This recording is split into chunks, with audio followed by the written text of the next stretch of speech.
Assalamualaikum warahmatullahi wabarakatuh. Apa kabar kalian semuanya? Masih semangat ya untuk belajar hari ini? Nah, di video kali ini kita akan belajar mengenai tema 4, sehat itu penting. Subtema 2, gangguan kesehatan pada organ peredaran manusia. Pembelajaran 2.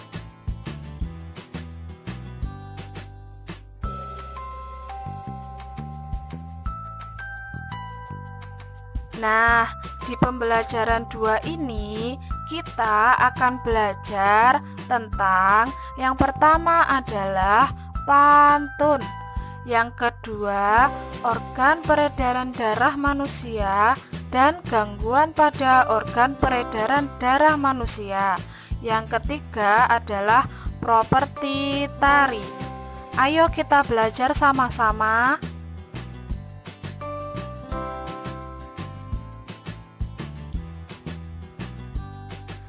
Olahraga selalu berhubungan dengan kesehatan manusia. Misalnya, kesehatan organ peredaran darah manusia. Dengan berolahraga, kita dapat meminimalisasi gangguan pada organ peredaran darah. Selain berolahraga, apakah menari juga dapat menghindarkan gangguan pada organ peredaran darah manusia?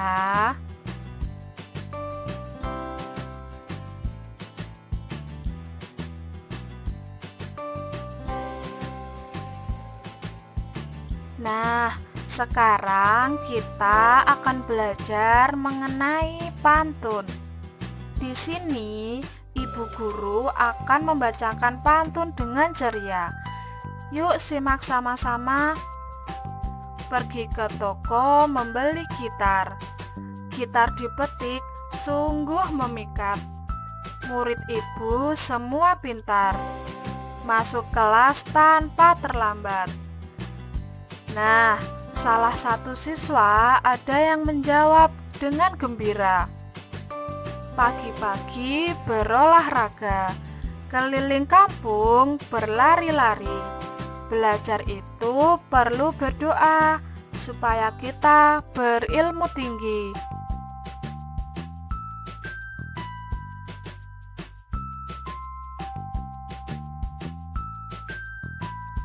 Setelah berbalas pantun tadi, apakah ada yang tahu pantun itu apa?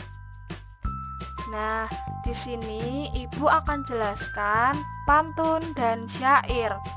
Simak baik-baik ya. Pantun adalah bentuk puisi Indonesia atau Melayu yang tiap baitnya terdiri atas 4 baris. Lalu, syair adalah puisi atau karangan dalam sastra Melayu lama dengan bentuk terikat yang mementingkan irama sajak.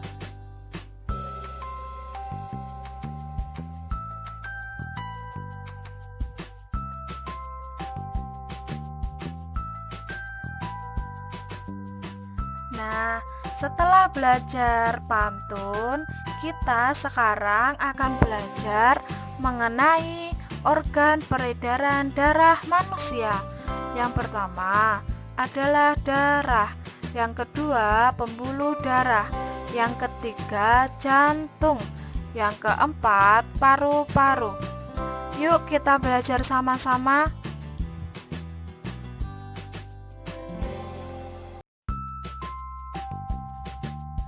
Nah, sekarang di sini ada penjelasan mengenai organ peredaran darah manusia. Yuk kita membaca sama-sama. Yang pertama adalah darah.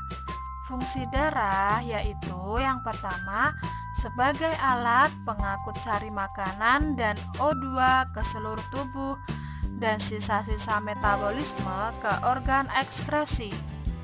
Yang kedua, menjaga agar temperatur tubuh tetap. Yang ketiga, mengedarkan air yang berfungsi untuk reaksi enzimatis atau untuk menjaga tekanan osmosis tubuh. Yang keempat, mengedarkan getah bening. Yang kelima, menghindarkan tubuh dari infeksi atau membentuk antibodi berupa sel darah putih dan sel darah pembeku. Yang keenam, menjaga kestabilan suhu tubuh. Nah, yang terakhir, mengatur keseimbangan asam basa atau HB.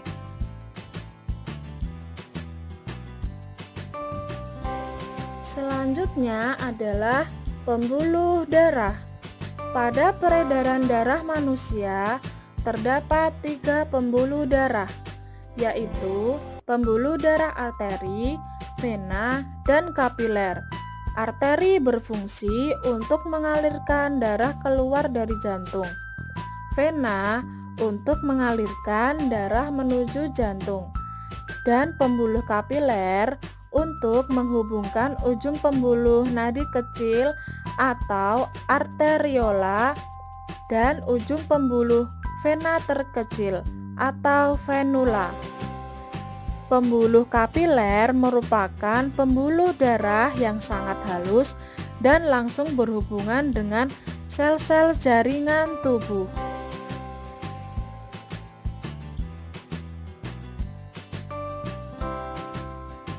Nah, selanjutnya adalah jantung. Jantung manusia terletak di rongga dada dan di atas diafragma. Jantung terdiri atas beberapa bagian, yaitu perikardium atau pembungkus jantung, miokardium otot jantung, dan endokardium atau pembatas ruang jantung. Pada jantung terdapat arteri umbilikus yang menghubungkan aliran darah pada fetus yang menyerap oksigen dan sari makanan. Sedangkan foramen oval merupakan lubang jantung pada fetus. Jantung manusia terbagi menjadi 4 ruang, yaitu 2 serambi atrium dan 2 bilik ventrikel. Ventrikel atau bilik memiliki dinding yang lebih tebal dibanding atrium serambi. Bagian ventrikel sebelah kiri juga lebih tebal dari yang sebelah kanan. Hal ini berkaitan dengan fungsinya untuk memompa darah bersih ke seluruh tubuh. Antara serambi kiri dan bilik kiri terdapat valvusa bicuspidalis, dan antara serambi kanan dan bilik kanan terdapat valvusa tricuspidalis. Valvusa semilunaris bentuknya seperti bulan sabit, terdapat pada klep jantung agar dapat tetap mengalir searah.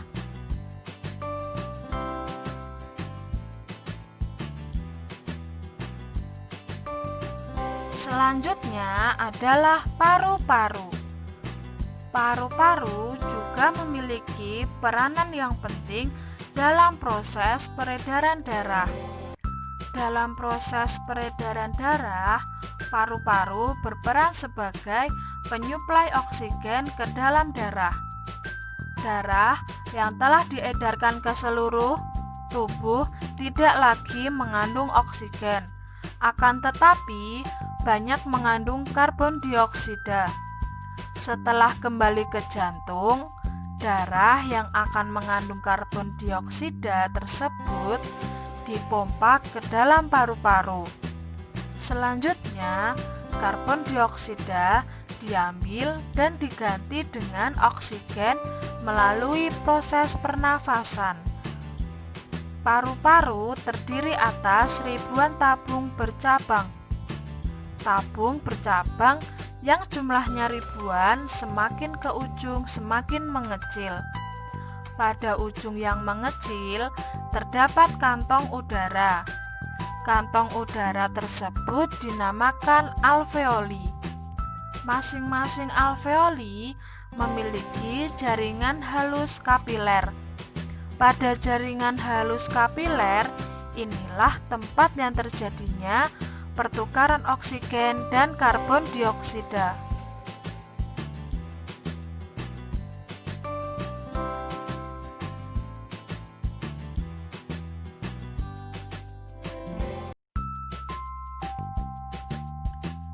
Nah, selanjutnya kita akan membahas tentang gangguan pada organ peredaran darah manusia non-keturunan.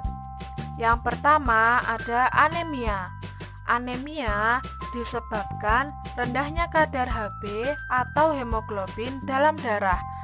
Rendahnya kadar Hb dapat disebabkan makanan yang dikonsumsi kurang mengandung zat besi. Ciri-ciri penderitanya adalah mudah lelah dan sering merasa pusing. Yang selanjutnya ada hipotensi. Hipotensi atau tekanan darah rendah disebabkan terjadinya penurunan tekanan darah rendah. Hipertensi. Hipertensi atau tekanan darah tinggi disebabkan naiknya tekanan darah yang diantaranya diakibatkan oleh penyempitan pembuluh darah. Selanjutnya ada kanker darah atau leukemia. Leukemia disebabkan sel-sel darah putih yang memperbanyak diri tanpa terkendali yang mengakibatkan sel darah putih ini memakan sel darah merah. Nah, yang terakhir ada jantung koroner. Jantung koroner disebabkan oleh penumpukan lemak darah atau kolesterol pada arteri koronaria.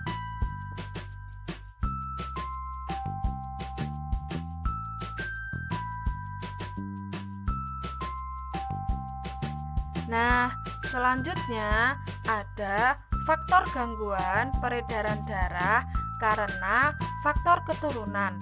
Di antaranya adalah yang pertama, hemofilia.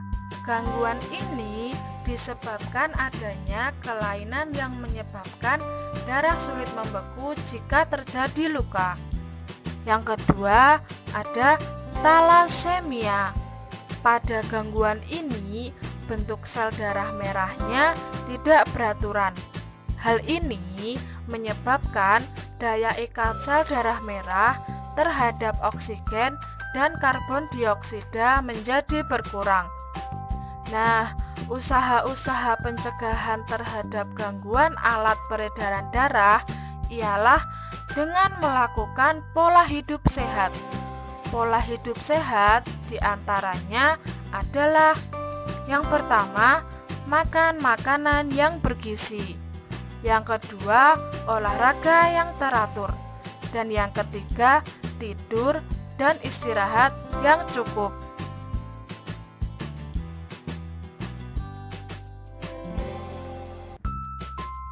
Nah, untuk selanjutnya kita akan belajar mengenai properti tari. Banyak hal yang dapat dilakukan dengan tubuh yang sehat. Tidak hanya mudah melakukan gerak dalam kehidupan sehari-hari, tetapi gerak-gerak tari dengan properti pun akan mudah dilakukan. Apakah itu properti tari?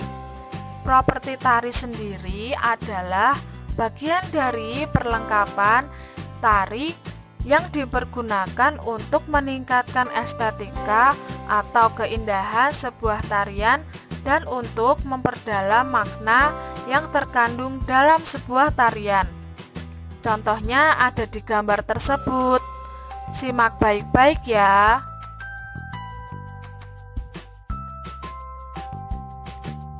Demikian video pembelajaran kali ini. Semoga bermanfaat ya. Dan sampai jumpa di video pembelajaran berikutnya. Terima kasih.